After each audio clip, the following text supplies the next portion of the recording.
হে foodies, সবাই কেমন আছে? আশা করি সবাই অনেক ভালো আছেন। আবারও একটা ইউনিক রেসিপি নিয়ে চলে এসেছি। আজ চিংড়ি মাছ দিয়ে শাপলা ভুনা করে দেখাবো। তো চলুন মূল রেসিপি দেখে নিই। এখানে আমি প্রায় হাফ কেজি বা এর থেকে একটু কম শাপলার মধ্যে যে ডাঁটা থাকে ওই ডাঁটাটাকে ভালো করে ছিলে নিয়েছি এবং ধুয়ে নিয়েছি। এখন আমি এটাকে সিদ্ধ করার জন্য একটা প্যানে পর্যাপ্ত পরিমাণ পানি দিয়ে এগুলোকে দিয়ে দিচ্ছি।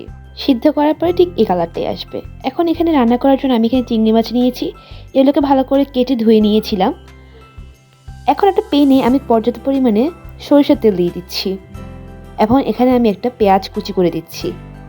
পেঁয়াজটাকে কিছুক্ষণ নাড়াচাড়া করে নরম করে নেব।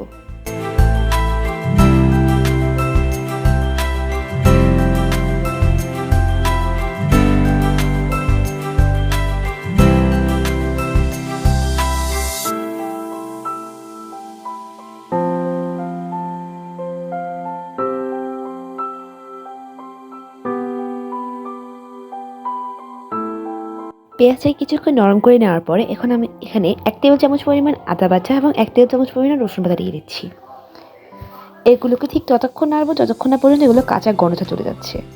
এবং এরপরে আমি এখানে 1 মতো হলুদের গুঁড়ো, 1.5 চা চামচ মরিচের গুঁড়ো, স্বাদ মতো লবণ, 1 চা চামচ করে ধনিয়া এবং জিরা দিয়ে ভালোভাবে নাড়িয়ে নিচ্ছি। এই মশলাগুলোকে এই পেঁয়াজটার সঙ্গে কিছুক্ষণ কষিয়ে নেব এবং এরপরে কিছুটা পানি দিয়ে আবার ভালোভাবে কষিয়ে নেব।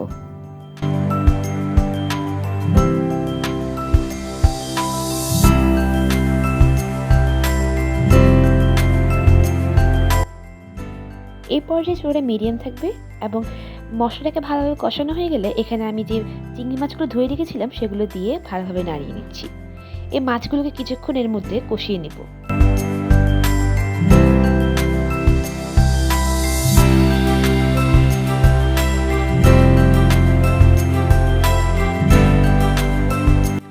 এই তো এভাবে কষাতে কষাতে যখন চিংড়ি মাছটা অনেকটাই নরম আর হয়ে আসবে, ঠিক সেই মুহূর্তে আমি এখানে আগে থেকে সিদ্ধ করে রাখা শাপলা ফুলের ডাঁটাগুলো দিয়ে দিচ্ছি।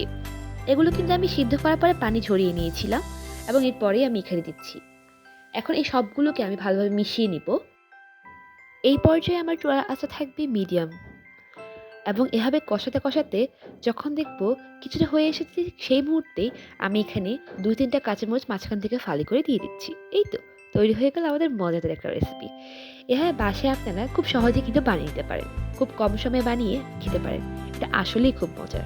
আবার চলে আসবো এরকম নতুন কোনো রেসিপি নিয়ে। সে পর্যন্ত ভালো থাকুন, সুস্থ থাকুন। আল্লাহ হাফিজ।